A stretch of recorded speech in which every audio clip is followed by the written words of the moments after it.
Hello, everybody, and welcome to the ImaginAdventures Podcast. This is Mahina. I'm very happy to have you here. How are you doing today? Christmas is all around the corner. We are wherever you are in the world right now. I hope that you are able to plan a happy family reunion, be it over Zoom or in person. I think it's very important that we still remain careful and take care of each other. However, go for it. If you are able to spend time with your loved one, do that. We have been missing seeing each other face to face. So it's I think we're on the right track anyway, even if this year might still be a little bit compromised, thanks to that new variant. It is also possible to have a very good time with our family members and our friends and celebrate the new year in a very special way, no matter how you do it. So wherever you are and whatever you're doing, I hope that everything is going your way. And if not, just go with the flow and trust the universe, trust yourself. Everything is always happening in divine timing and you're going to be just fine. So today I want to talk about the power of words and how the word that we use in our everyday life and the word that we have been using and the word that we read and word in general, not just language, but the word has power. And so this is why this podcast is called Change Your Word to Change Your World. It had come to my attention that the word that we use, even on a personal level, again, we have about 70,000 thoughts per day, and we talk a lot to ourselves and other people throughout the day. Most of us have a tendency, I think it's a natural tendency, but a tendency to complain, to look out for the negative, to literally be watching out for what might be a threat for us. This is our reptilian brain telling us, watch out, be careful, something might be causing you harm. But fortunately, in today's society, we don't need to watch over our back and see if a predator is going to catch us. But we still need to maintain a sense of awareness and be aware of our world. We cross the streets and people are driving cars. You may encounter aggressive people. So there are some threats that you are facing on a daily basis.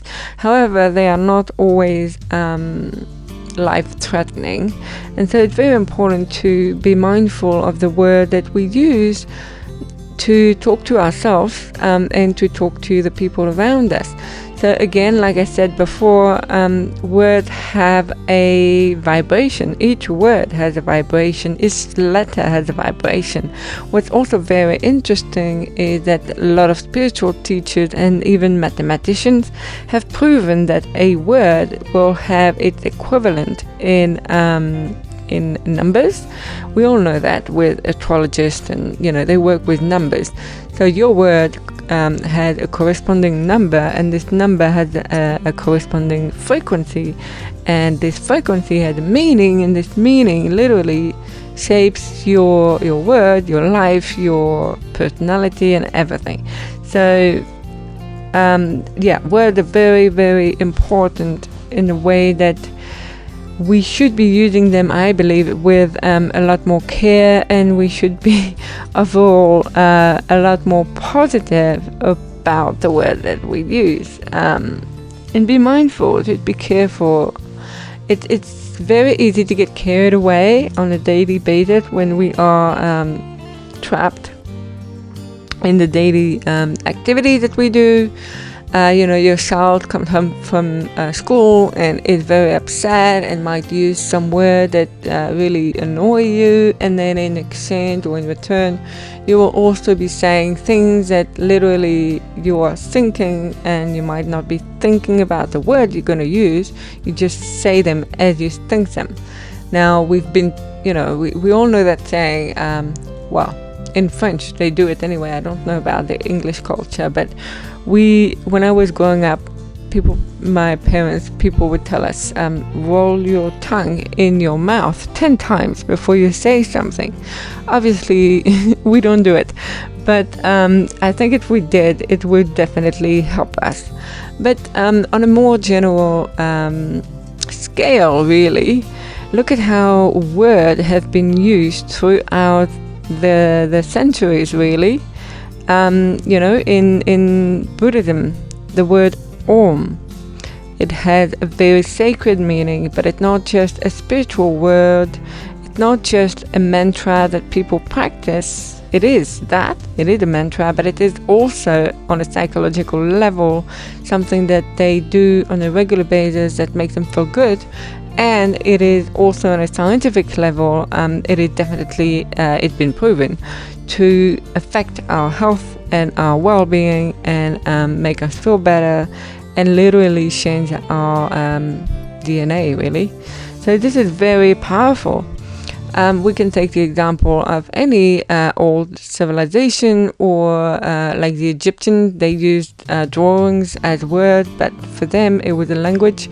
So same thing, each of these drawings or symbols has a very powerful meaning behind it and a very frequency. We talk about words, but symbols to me are also kind of words. It's just like the word. A word means something because we associate a meaning to this word in particular. Symbols are exactly the same. As soon as you associate a meaning to a symbol, it gains power. Words are the same. The power comes from your association between this word and the meaning that you choose to associate it with. So that's why it's very important to consider other cultures sometimes, because a positive word in a language might be, or in a one culture, might not be so positive in another culture. But look also at the Bible.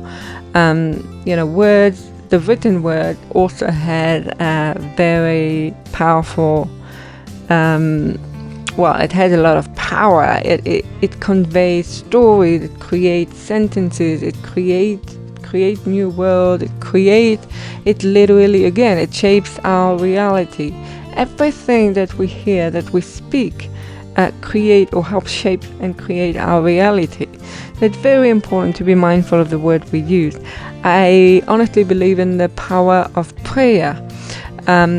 It doesn't matter if you're religious and you pray, or if you're not religious and you do affirmations, which is a kind of prayer, or if you, for example, you believe in witchcraft, and the good one, obviously, and you do spells, right?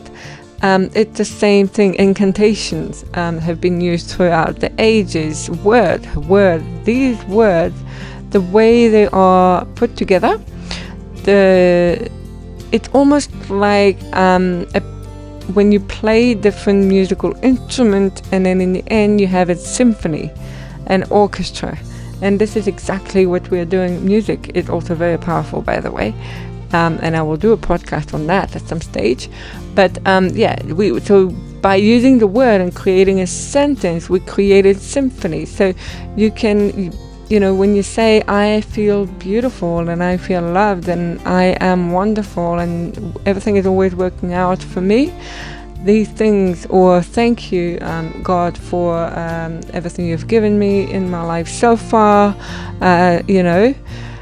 all of these words are being put together in a very positive way, and you associate very positive meaning to these words put together as a sentence, which even has more power, because it's like multiple high frequency words associated together, which create obviously a very powerful frequency. So, I don't need to repeat that again and again to you, because you all know about frequency now.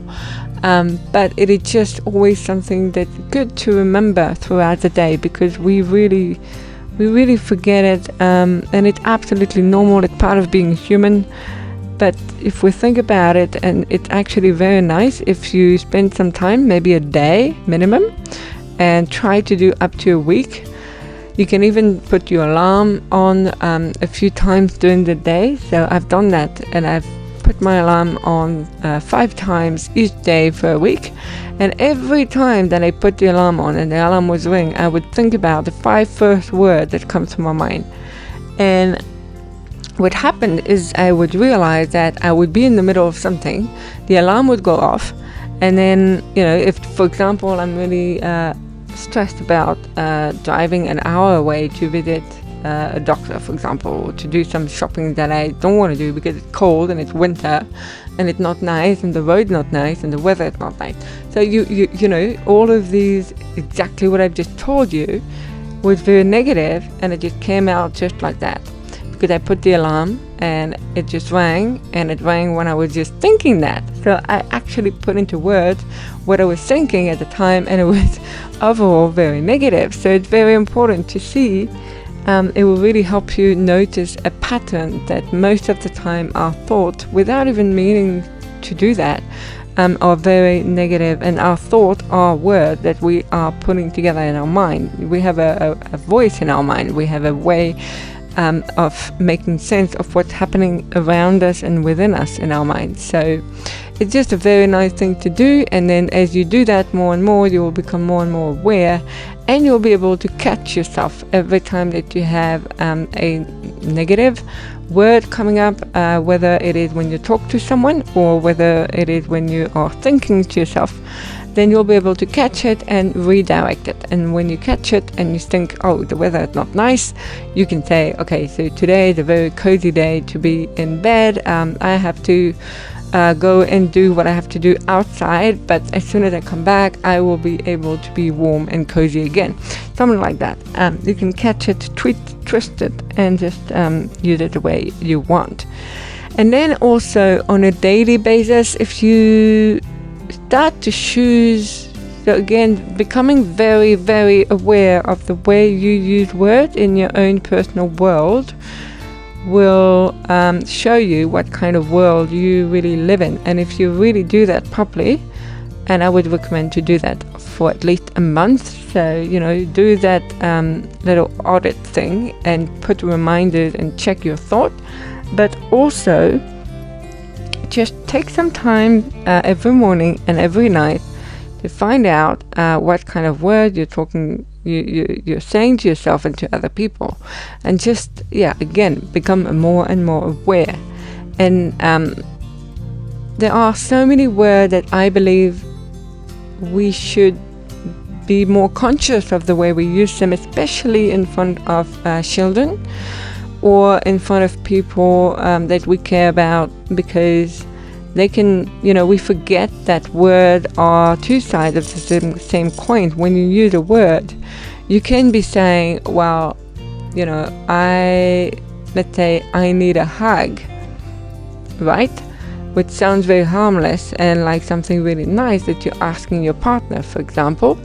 But to that person, they might perceive it as you're not being given enough attention from them, or they're not hugging you enough. So it's also very important to notice that words again are multidimensional. So whatever you say has a meaning, and a very important meaning associated with the word on a collective scale. So for everybody, obviously, if we say the word light, we all know what it means. It can mean something bright. It can mean something that's not heavy. But again, it can mean something that's bright or that's not heavy. So each word can be also very used in a very different way. So the context is also very important.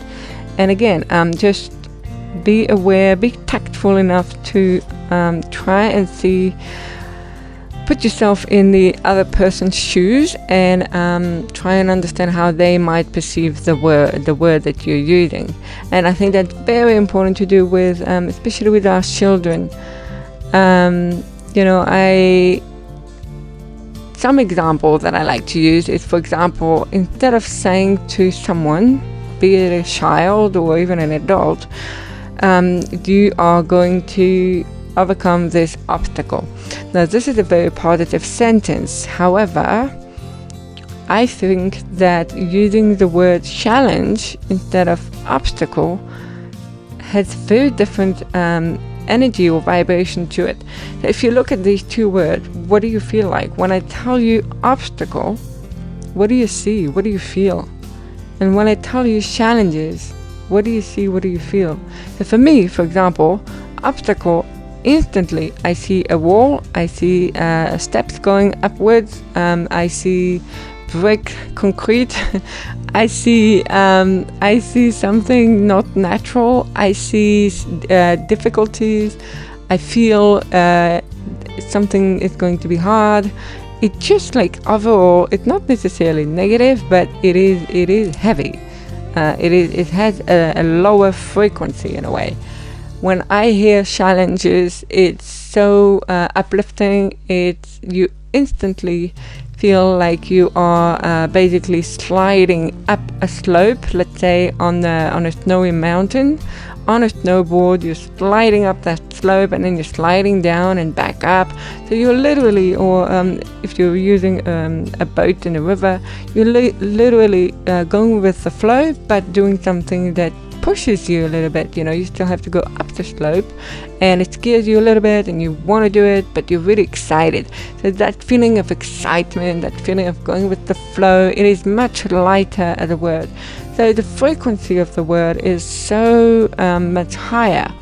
So this is just an example, obviously, but it's nice if you personally, in your own language or in your own world, begin to list or write down the word that you use a lot throughout the day. Hopefully they're all positive words, but like I said, you can have two positive words. Overcoming obstacles is positive, and you can overcome any challenges is also very positive, but they have different vibration. So what you can do is just list what you come up with, what resonates with you, and then just try and see if you can find a different way of expressing this to your partner, your children, yourself, that has a higher vibration. So you can say something like, okay, let me have a look. I look good today. So you can say that to yourself. You look in the mirror and you say, I look good today. So it feels good. But you can also do something like, I feel great. Like I feel so much lighter and more motivated today. So it is, again, both of them are positive ways of saying things, but they have different vibration. So the word have different vibration. When you talk to your children, you can tell your kid, I don't know, eat your dinner, or you won't have any dessert, for example, can also be used like, eating your dinner will make you feel good, and then you'll enjoy dessert more because you'll have deserved your dessert, or whatever it is.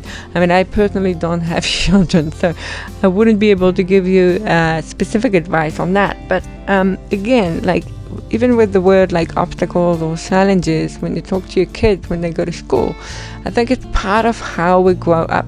I personally was very influenced by my parents' way of speaking to me. They always spoke to me as an adult, by the way.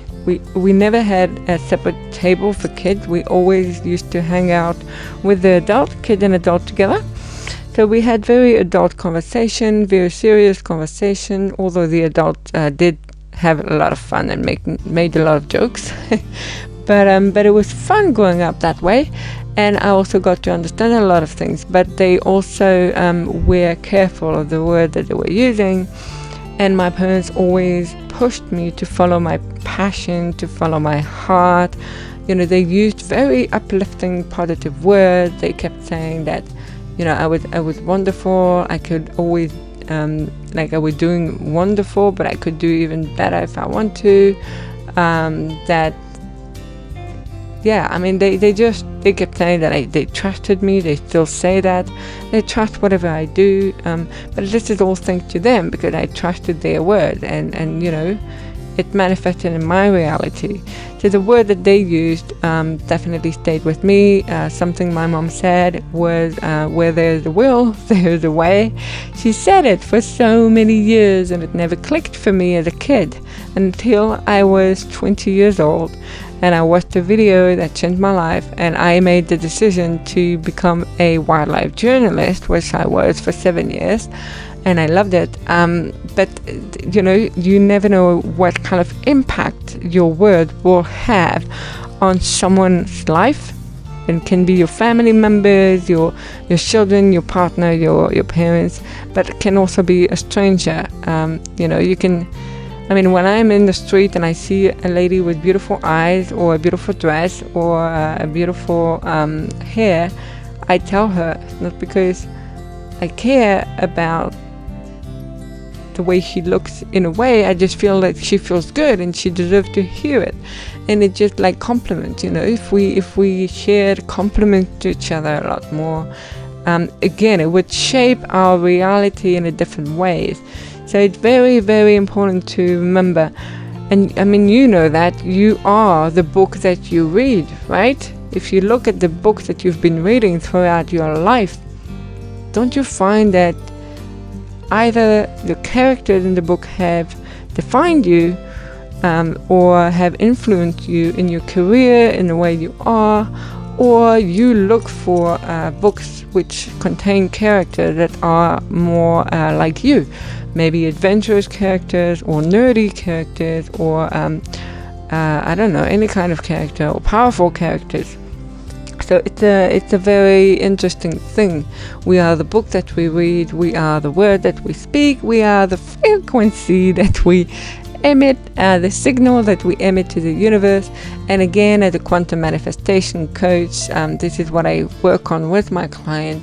But the more we hone these skills, the more we fine-tune them, the more you are literally effortlessly, after you've done that kind of work, we work with many, many different things, but including visualization, affirmation, and the power of words and frequencies.